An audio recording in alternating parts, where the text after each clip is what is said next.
Hello, नमस्कार. Healthy life या YouTube चॅनलवर तुमचं स्वागत आहे. आज आपण आरोग्याविषयी आणि निरोगी जीवनशैलीबद्दल माहिती घेणार आहोत. Here we will discuss health and wellness and a healthy lifestyle. आता या दोन इमेज तुम्हाला इथे दिसत आहेत.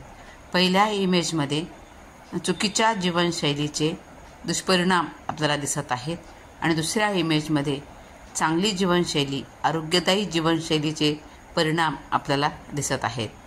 मग ही चांगली जीवनशैली जर आपली असेल तर आपल्याला आजार होणार नाहीत, आपल्याला औषधं घ्यावं लागणार नाहीत आणि एकूणच आपलं आरोग्य चांगलं राहतं. मग चांगली जीवनशैली ठेवायची म्हणजे नेमकं करायचं तरी काय असतं, तर त्यामध्ये आपल्याला संतुलित आहार घ्यायचा असतो. आपल्या आहारामध्ये फळं घ्यायचेत, भाज्या घ्यायच्या, संपूर्ण धान्य, प्रथिनं आणि त्यात फॅटचं प्रमाणही व्यवस्थित असलं पाहिजे. तर असं संतुलित आहार आपण घ्यायचा आहे आणि जेवण वेळच्या वेळी करायचं आहे. आपल्या पोटाचे 4 भाग करायचे आहेत. 2 भाग अन्न, 1 भाग पाणी आणि 1 भाग अन्न पचनासाठी जागा रिकामी ठेवायची आहे. अन्न पचन होत असताना जे गॅसेस निर्माण होतात त्यासाठी 1 भाग रिकामा ठेवायचा, म्हणजेच अगदी तडस लागेपर्यंत जेवायचं नाही. हा नियम जर आपण पाळला तर अन्न चांगलं पचन होतं आणि वेळच्या वेळी सगळ्यात महत्त्वाचं म्हणजे वेळच्या वेळी जेवण करणं. आयुर्वेदामध्ये तर 2च वेळा जेवण करायला सांगितलं आहे. ब्रेकफास्ट आयुर्वेदाला मान्यच नाही, पण आपल्या कामाच्या स्वरूपामुळे जर आपल्याला जेवायला उशीर होत असेल तर हलका नाश्ता करायला हरकत नाही. त्यातही आपण कार्बोहायड्रेटचं प्रमाण कमी घेतलं पाहिजे आणि दुपारी जेवण आणि रात्रीचं जेवण सायंकाळी ते म्हणजे 7च्या आत जेवण करायला पाहिजे. झोपण्याच्या 3 तास आधी जेवायला पाहिजे. असे जर आपण नियम पाळू तर नक्कीच आपलं अन्न चांगलं पचन होईल, त्यामुळे भूक चांगली लागेल, अन्नरस चांगला तयार होईल आणि अन्नरसापासून उत्तरोत्तर धातू जे निर्माण होतात ते चांगले तयार होतील आणि पचन चांगलं झाल्यामुळे मलावरोधसुद्धा होणार नाही, पोट व्यवस्थित साफ होईल आणि एकूणच शरीराचं आरोग्य चांगलं राहील. तर असे खाण्याचे जर असे नियम पाळले आपण तर आपल्या आरोग्यासाठी ते खूप लाभदायी ठरतात. त्यानंतर निरोगी जीवनशैलीसाठी दुसरा महत्त्वाचा घटक असेल तो म्हणजे नियमित व्यायाम करणं. तसं तर रोज 1 तास व्यायाम हा केलाच पाहिजे.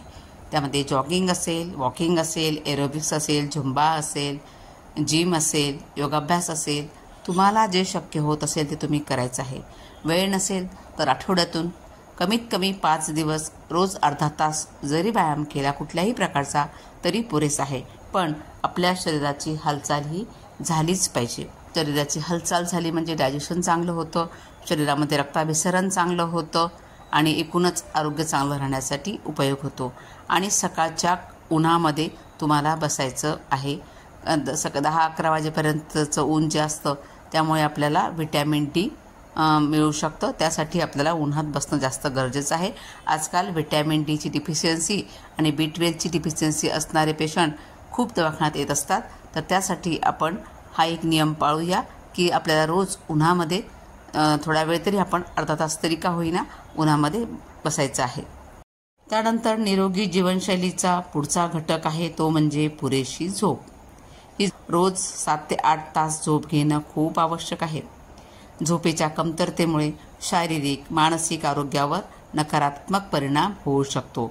म्हणून रात्री शांत झोप. रात्री 10 वाजता जर तुम्ही झोपले तर सकाळी 5-6 वाजता जरी उठलं तरी ती झोप अतिशय शांत झोप असते. तुम्ही जर रात्री 5 तास झोप घ्याल, दुपारची 3 तास झोप घ्याल तर हे मान्य नाही. आयुर्वेदाला हे मान्य नाही. त्यामुळे दुपारी तर आयुर्वेदाने झोपायला सांगितलेलंच नाही, वामकुक्षी फक्त सांगितलेली आहे. फक्त ग्रीष्म ऋतूमध्ये म्हणजे उन्हाळ्यामध्ये थोडा वेळ आराम करायला हरकत नाही, पण इतर ऋतूमध्ये दुपारी झोपून आपण आजार ओढवून घेऊ नये. रात्री शांत झोप, 7 ते 8 तास झोप झालीच पाहिजे. त्यानंतर निरोगी जीवनशैलीचा चौथा महत्त्वपूर्ण घटक म्हणजे तणाव व्यवस्थापन. आपल्याला आजकाल सगळ्यांनाच ताण जाणवत आहेत.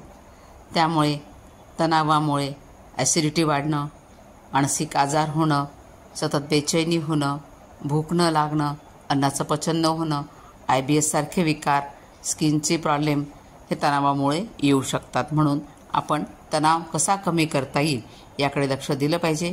त्यासाठी ध्यानाचा वापर आपण केला पाहिजे. रोज 10 मिनिटं का होईना आपण ध्यान केलं पाहिजे. संगीत ऐकलं पाहिजे. आपल्या छंदामध्ये आपण छंदाची जोपासना केली पाहिजे. आपल्याला जे छंद असतील तर त्यामध्ये आपण मग्न असलं पाहिजे. पुस्तकं वाचन करा, गार्डनिंग करा. काही करून आपण आपले ताण हे कमी करायचे आहेत. त्यामुळे आपलं मन शांत राहील आणि एकूणच मन अशांत असेल तर त्याचे परिणाम शरीरावर दिसतात. मनोकायिक आजार वाढतात. म्हणून तणाव व्यवस्थापन करणं हे उत्तम जीवनशैलीचा महत्त्वाचा घटक आहे. नंतर निरोगी जीवनशैलीचा 5वा महत्त्वाचा घटक म्हणजे तुमचे सामाजिक संबंध कसे आहेत.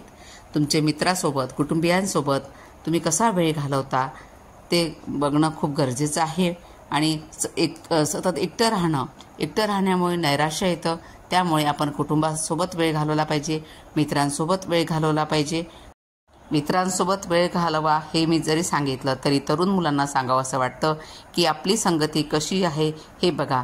कारण अनेक वेळा वाईट संगतीमुळे सुद्धा मुलं बिघडण्याची शक्यता असते. म्हणून संगती चांगली ठेवण्याचा प्रयत्न करा. आणि मग आपले चांगले मित्र असतील, आपल्या कुटुंबियासोबत आपण वेळ जर घालवत असू तर आपल्याला आपले नातेसंबंध दृढ होण्यास मदत होते. आपल्याला ताणतणाव आपले कमी होऊ शकतात. त्यानंतर निरोगी जीवनशैलीसाठी 6वा महत्त्वाचा घटक असेल तो म्हणजे तुमच्या नकारात्मक सवयी टाळा. म्हणजेच काय तर तुमचे व्यसनं टाळा.